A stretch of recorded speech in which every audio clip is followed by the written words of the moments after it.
मित्रों, वनवासी राम के 7वें भाग में आप सबका स्वागत है। आज का विषय जिस पर हम चर्चा करने वाले हैं वह है मन की इस विशेषता का हम फ़ायदा उठाएं। पहले एक प्रसंग सुनेंगे और उसी से उसे समझने का प्रयत्न करेंगे। एक राजा थे जो बड़े ज्ञानी और बुद्धिमान और सत्संगी थे। उनके पास एक बकरा था। उन्होंने अपनी प्रजा में एक घोषणा कराई कि जो मेरे बकरे को ले जाकर चराकर उसका पेट भरकर उसको तृप्त कर कर लेकर आएगा, मैं उसे अपना आधा राज्य दूंगा। लेकिन इसमें एक शर्त होगी कि उस बकरे का पेट भरा कि नहीं भरा, इसकी परीक्षा मैं स्वयं करूंगा। ये कोई बड़ी बात नहीं थी। सभी नगरवासियों को लगा ये तो साधारण बात है। अगले दिन एक व्यक्ति उस राजा की सभा में पहुँचे और उनसे उनका बकरा मांगकर जंगल में ले गए। जंगल में ले जाकर उन्होंने उस बकरे को हरी हरी घास खिलाई। सुबह से शाम हो गई तो उस व्यक्ति को लगा कि अब बकरे का पेट भर गया होगा, चलकर इसे राजा के पास ले जाना चाहिए। वो संध्या के समय बकरे को लेकर राजा के पास आया और कहा, मैंने इसे पूरे दिन भर पेट खिलाया है, अब आप चाहें तो इसकी परीक्षा कर लें, ये अब घास नहीं खाएगा। जैसे ही राजा ने उस बकरे के सामने घास रखी, वो बकरा खाने लग गया। तब राजा ने उस व्यक्ति से कहा, यदि आपने इसे भर पेट खिलाया होता तो ये क्या घास खाता? ये तो फिर घास खा रहा है। नगर में कई लोगों ने ये प्रयत्न किए, लेकिन कोई भी सफलता अर्जित नहीं कर पाया। सुबह से ले जाते शाम तक उसको भर पेट खिलाते पिलाते, लेकिन संध्या के समय जब राजा के सामने लाते और जैसे ही राजा उनके सामने घास रखता, वो बकरा घास खाने लग जाता। क्योंकि बकरे की एक आदत होती है, उसके सामने जैसे ही घास रखी जाती है वो उसमें मुंह मारने लगता है। उसी नगर में एक बड़ा सत्संगी व्यक्ति था। उसने राजा की इस घोषणा के पीछे के रहस्य को समझा और युक्ति के साथ काम लेने का निश्चय किया। वो राजा की सभा में आया, उनसे बकरा मांग कर ले गया, जंगल में गया और जैसे ही जंगल में गया और उस बकरे ने घास खाने के लिए मुंह आगे बढ़ाया, उसने जोर से एक लकड़ी उसके मुंह पर मारी। वो बकरा जब जब घास खाने के लिए मुंह खोलता वो उसकी पिटाई करता। थोड़े समय में उस बकरे को समझ में आ गया कि यदि अब मैंने घास खाने के लिए मुंह खोला तो ये मेरी पिटाई करेगा। सुबह से शाम तक पिटाई होने से बकरा घास खाने की आदत को ही भूल गया। संध्या का समय हो गया था। वो व्यक्ति बकरे को लेकर राजा की सभा में गया और राजा से कहा, मैंने आज इसे दिन भर पेट खिलाया है, अब आप चाहें तो इसकी परीक्षा ले लें, ये बकरा घास नहीं खाएगा। राजा ने उसके आगे घास रखी तो जैसे ही बकरे ने उस घास को देखा तो अपना मुंह फेर लिया। उस घास की ओर उसने नज़र भी नहीं की। क्यों? क्योंकि बकरा निश्चय कर चुका था कि यदि अब मैंने घास खाई तो मेरी पिटाई होगी। राजा ने प्रयास भी किया, लेकिन उस बकरे ने घास नहीं खाई तो नहीं खाई। ये जो बकरा जो है ना, ये और कोई नहीं है, ये हमारा मन है। हमारा मन बकरे के समान है और व्यक्ति जो उसे घास चराने के लिए ले गया वो जीवात्मा है और राजा परमात्मा है।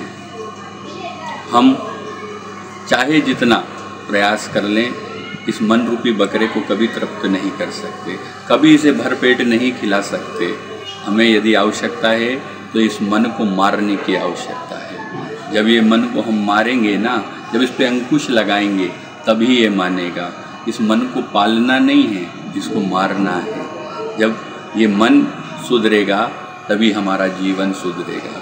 ये मन बकरे के समान मैं करता रहता है, ये मेरा, वो मेरा, मेरी स्त्री, मेरी संतति, मेरा घर, मेरी संपत्ति, और पूरा जीवन इसी में निकल जाता है। एक और उदाहरण के श्री राम कथा के माध्यम से मैं आपको समझाने का प्रयास करूंगा।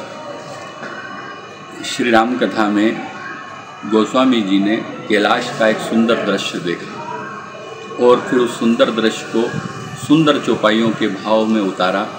बैठे सोह काम रिपु कैसे, धरे शरीर शांत रसु जैसे। गोस्वामी जी ने शिव जी को कैलाश पर एक वट वृक्ष के नीचे बैठे देखा। और कैसे बैठे देखा? बैठे सो। शिव जी वट वृक्ष के नीचे ऐसे बैठे हैं, शोभित हो रहे हैं, सुंदर लग रहे हैं। और इस सुंदर लगने का कारण गोस्वामी जी ने उनकी इसी चौपाई में आगे लिखा, बैठे सो काम रिपु कैसे, धरे शरीरु शांत रसु जैसे। शिव जी की इस अवस्था का कारण है, शिव जी एकदम ऐसे बैठे हैं जैसे 9 रसों में से एक रस शांत रस शरीर धरकर बैठा। और इन दोनों बातों का कारण क्या है? शिव जी काम रिपु हैं। यहाँ गोस्वामी जी ने शिव जी के काम रिपु नाम का उपयोग किया। भाव क्या है? शिव जी काम के शत्रु हैं। शिव जी ने काम को समाप्त कर दिया है। शिव जी काम रहित हैं। तो जो कामनाओं से रहित होता है वही शांत बैठ सकता है। शांत बैठने के लिए हमें काम रिपु होना पड़ेगा। जो अशांत रहता है वो कभी शांत नहीं बैठ सकता। क्यों? क्योंकि वो उसकी पूर्ति में ही लगा रहेगा। शांत बैठने के लिए कामना रहित होना पड़ेगा। शिव जी शांत बैठे हैं क्योंकि शिव जी काम रहित हैं। जिसके अंदर लोभ रहेगा वो शांत नहीं बैठ सकता। जिसके अंदर काम रहेगा वो शांत नहीं बैठ सकता। जिसके अंदर क्रोध रहेगा वो शांत नहीं बैठ सकता। जिसका कोई शत्रु होगा वो शांत नहीं बैठ सकता। जिसमें यह सब विकार होंगे वो शांत नहीं बैठ सकता। सबसे पहले यदि शांत बैठना है तो इन विकारों को समाप्त करना पड़ेगा। कामनाएं और वासनाएं कभी पूर्ण नहीं होती। आप यदि सोचें कि यदि हम इन्हें भोग कर समाप्त कर लेंगे ये कभी समाप्त नहीं होगी। इनका तो त्याग ही इनका अंत है। जो यह सोचता है कि हम इच्छाओं को कल समाप्त कर देंगे, आज पूर्ण कर लें, तो उसकी इच्छाएं कभी समाप्त नहीं होती। जिसने इच्छाओं का आज त्याग कर दिया उसी की इच्छाओं का अंत हुआ है। इच्छाएं समुद्र में उठने वाली लहरों की तरह है। जैसे समुद्र में एक लहर उठती है तो वो लहर उठकर जब किनारे पर जाकर समाप्त होती है तो दूसरी लहर समुद्र में फिर उठना प्रारंभ हो जाती है। इसी प्रकार जब इच्छाओं को पूर्ण कर समाप्त करने का प्रयास करेंगे तो जैसे ही एक इच्छा पूर्ण होगी दूसरी इच्छा तत्क्षण आपके हृदय में उत्पन्न हो जाएगी। कामदेव ने जब शिव की समाधि को भंग करने के लिए फूलों के पुष्प के बाण पर शिव के अंदर प्रवेश करने का प्रयास किया तो तब शिव तीसर नयन उघारा, चितवत काम भयों जरी झारा। शिव ने काम को जलाकर भस्म कर दिया। ये काम की अग्नि आपको जलाकर समाप्त कर दे उसके पहले आप उसको समाप्त कर दें। मन की एक बड़ी अच्छी बात है कि यहाँ कुछ भी स्थायी नहीं होता। फिर वो चाहे दुख हो, सुख हो, अच्छा हो, बुरा हो, आहता हो, ममता हो, यहाँ कुछ भी परमानेंट नहीं है। और इस मन की अस्थिरता के फायदे भी हैं और नुकसान भी हैं। अब यह निर्णय हमको करना है कि इससे हमको क्या लेना है। कैसे? जैसे किसी के साथ कोई घटना घटित हो जाए, कोई 2 व्हीलर से जा रहा हो और कहीं वो गिर जाए अथवा तो टकरा जाए तो उसके मन में उस 2 व्हीलर से भय व्याप्त हो जाता है। बहुत समय तक वो उसे चलाता नहीं है क्योंकि उसके मन में उसका भय होता है। फिर कुछ समय बाद थोड़ी सावधानी पूर्वक चलाना प्रारंभ करता है और थोड़े समय बाद जैसे वो पहले चलाता था ठीक उसी प्रकार जब उसके अंदर आत्मविश्वास बढ़ जाता है चलाना प्रारंभ कर देता है। क्यों?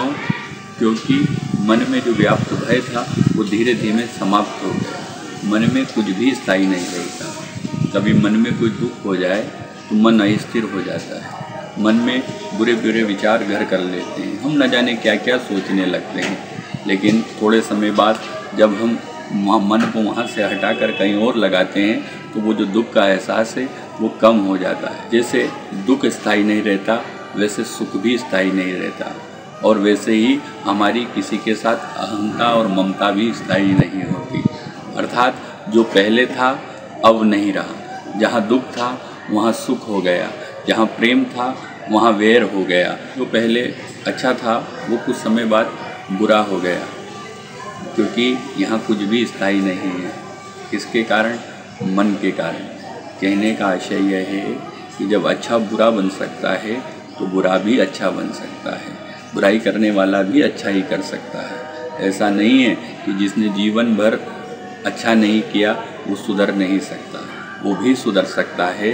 बुराई करने वाला भी अच्छा ही कर सकता है, बुरा भी अच्छा बन सकता है। केवल आवश्यकता है तो मन को समझने की, उसको बांधने की, उसको पकड़ने की, उसको नियंत्रण करने की।